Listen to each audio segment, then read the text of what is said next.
반갑습니다. 예수는 빛교회입니다. 오늘은 복된 자라는 제목으로 창세기 26장 12절에서 22절까지의 말씀으로 함께 은혜 나누겠습니다.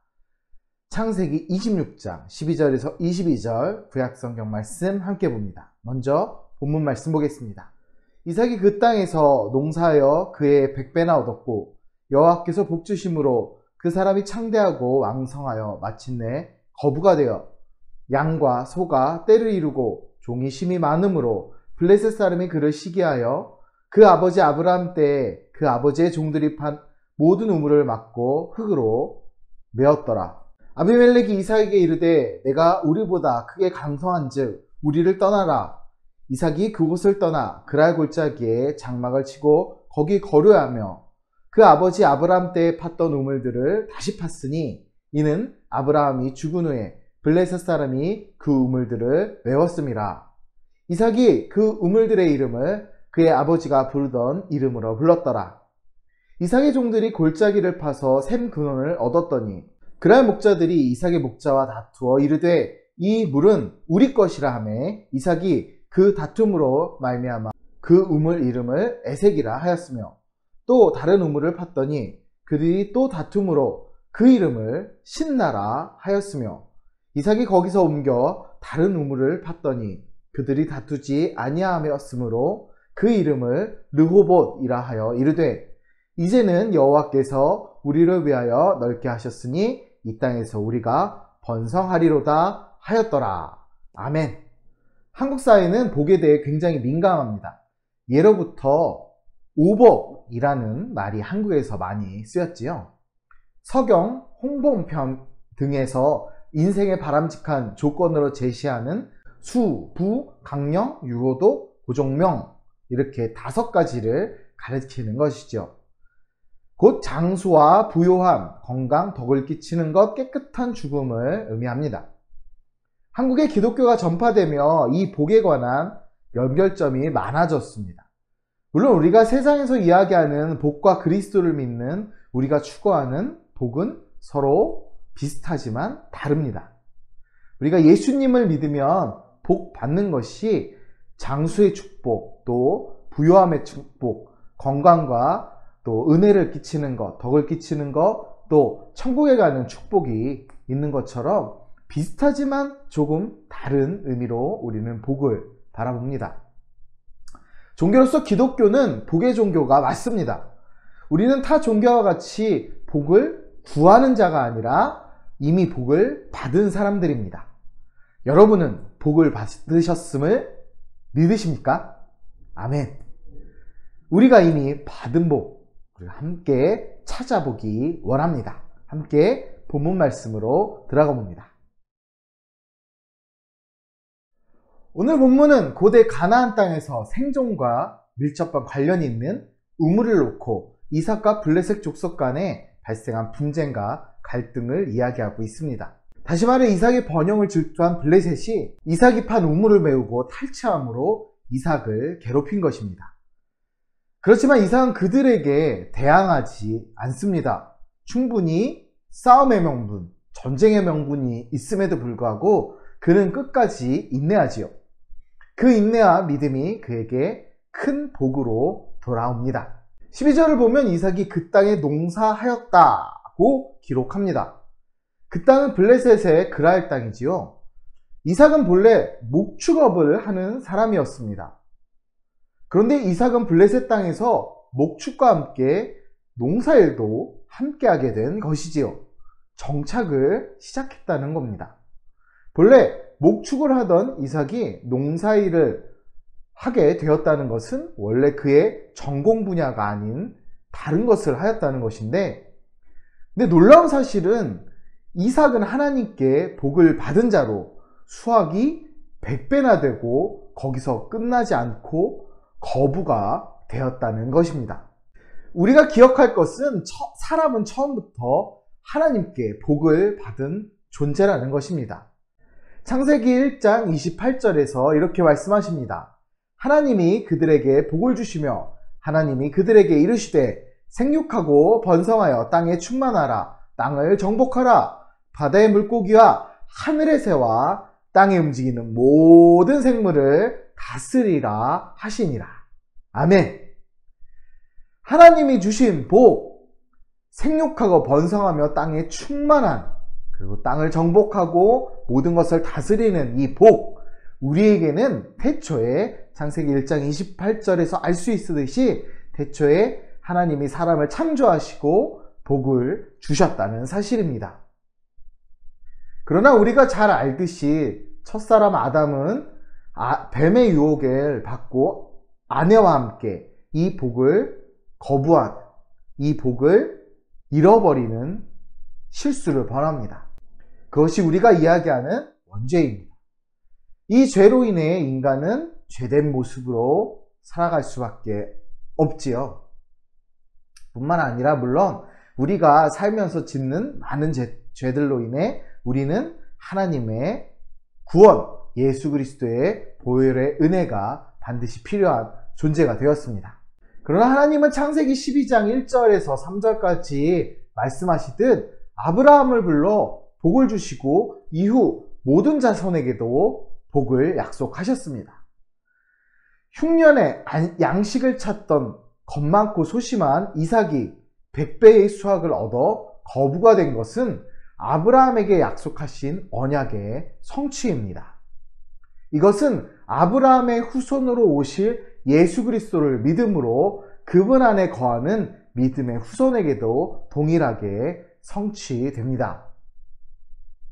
예수님을 믿는 사람은 누구나 하늘에 속한 모든 신령한 복을, 영생의 복을 받아 누리는 자들입니다. 구원의 복은 가장 큰 복으로 이보다 더 큰 복은 없습니다.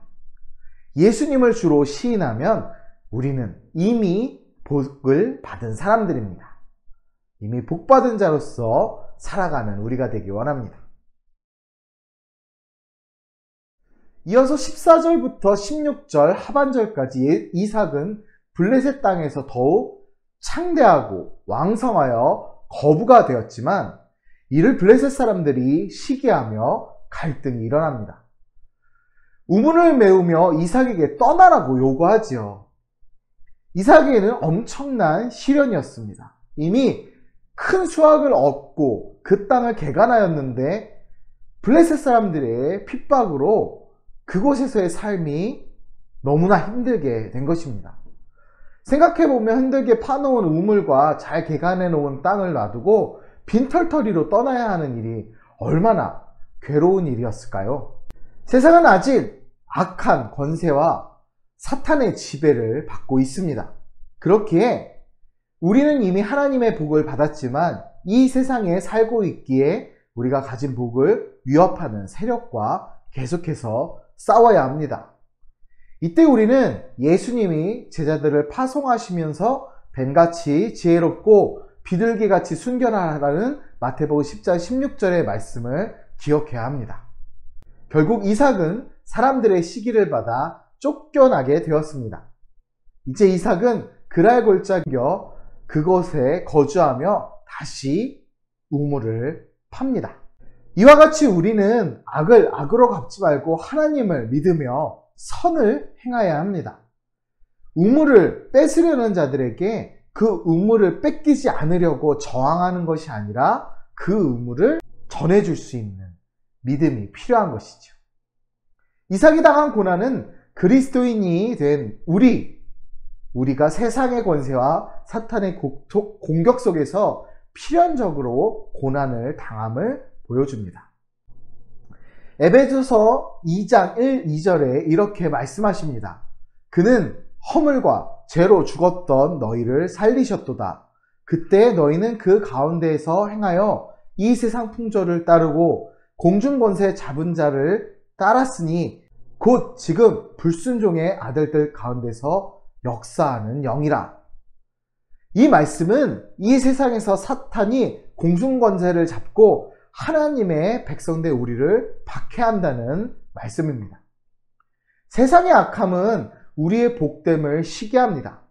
그러나 그들의 공격과 시기 속에서 우리가 안전하고 평안히 살 수 있는 것은 우리의 전능하신 왕 되신 하나님께서 졸지도 아니하시고 주무시지도 아니하시며 우리를 항상 지키시고 보호하시기 때문입니다. 우리는 핍박과 시기와 질투 가운데 그들의 공격에 흔들릴 필요가 없습니다. 믿음으로 반응하는 자는 항상 복 주시고 보호하시는 하나님의 책임하에 하나님이 책임지시고 더 선한 길로 인도해 주십니다. 고린도후서 4장 17, 18절에서 우리가 잠시 받는 환난에 경한 것이 지극히 크고 영원한 영광에 중한 것을 우리에게 이루게 함이니 우리가 주목하는 것은 보이는 것이 아니오 보이지 않는 것이니 보이는 것은 잠깐이요 보이지 않는 것은 영원함이라. 아멘. 우리는 이 말씀을 기억하고 믿음으로 반응하기 원합니다. 이제 이삭은 분쟁을 피해 다시 우물을 파고 그 우물을 다시 그랄 목자들에게 빼앗깁니다. 그리고 다른 곳으로 옮겨가기를 3번이나 거듭해야 했습니다. 15절에서 22절까지 분쟁의 주요한 원인은 우물이지요. 앞서서도 말씀드렸듯이 건조한 기후와 부족한 강우량으로 만년 물이 부족했던 가나안 땅에서 우물은 생명 유지와 번성에 직접적인 연관이 있었던 만큼 아주 중요한 것이었습니다.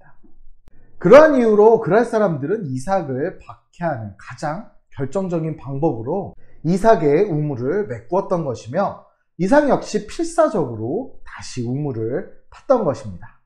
반복되는 억압과 공격 속에 이삭은 샘의 군원을 얻었지만 그랄 목자들과 이삭의 목자들이 또 다투어 그 다툼으로 이름을 다툼이란 뜻의 에색이라 하였고 또 다른 우물을 파서 또 다시 다툼이 일어나자 대적함이란 뜻의 신나라는 이름으로 우물의 이름을 짓습니다. 마지막으로 판 우물은 더 이상 다툼이 없었기에 다투지 아니하여 장소가 넓음이란 뜻의 르호봇이라 하여 마지막 절에서 말씀하시듯 여호와께서 우리를 위하여 넓게 하셨으니 이 땅에서 번성하리로다 라고 고백합니다. 이삭의 인내를 보면 지금 세상을 살아가는 관점으로는 이해되지 않는 부분이 있습니다. 현대를 살아가는 우리가 법적으로 또는 물리적으로 저항하고 이의를 제기해야 하는 충분한 이유를 이삭의 분쟁 속에서 찾을 수 있습니다. 우리는 세상이 대적해 올 때 매번 손해보는 것이 어리석다 생각할 수 있습니다. 그러나 하나님이 모든 것을 보시고 책임지시고 갚아주시기에 계속해서 우리는 선을 행할 수 있는 것입니다. 이삭이 다툼으로 인해 우물을 파는 고생을 하였지만 오히려 곳곳에 우물을 공급하시고 장소를 넓히셔서 번성케 하셨습니다. 이삭만 축복을 받은 것이 아닌 그를 공격했던 자들 역시도 그 축복의 혜택을 누리게 된 것입니다.